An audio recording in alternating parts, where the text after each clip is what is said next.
Guys rise star and Gyan gaming stop free fire. Okay, ഒരു ഒഫീഷ്യലായിട്ട് game നിർത്തിയെന്നാ പറഞ്ഞത്.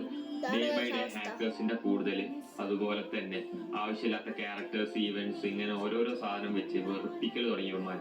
ഇതിൽ ആരും ഫ്രീ ഫയറിനെതിരെ സംസാരിക്കില്ല. കാരണം ഓരോ റീബാഡ്സ് പോകും, ഒരു കിട്ടാനുള്ള പൈസ കിട്ടൂല, അങ്ങനത്തെ പല പ്രശ്നങ്ങളും ഇതിന്റെ ബാക്ക് ഉണ്ടാക്കി.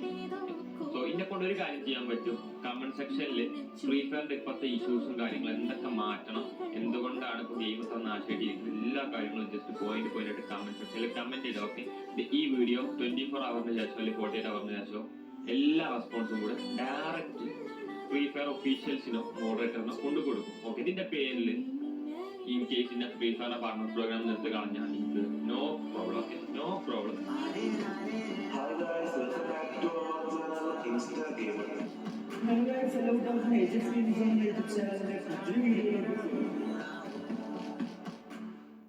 ഇതിനെപ്പറ്റി എനിക്ക് പറയാനുള്ളത്, ഞാൻ അത്ര ഓൾഡ് പ്ലെയർ അല്ലാത്തതുകൊണ്ട് എനിക്കങ്ങനെ പറ്റില്ല. പക്ഷേ ഇത് ഭയങ്കര സങ്കടമാണ് ഗൈസ് ഇവരൊക്കെ നിർത്തിയത് കൊണ്ട്. നമ്മൾ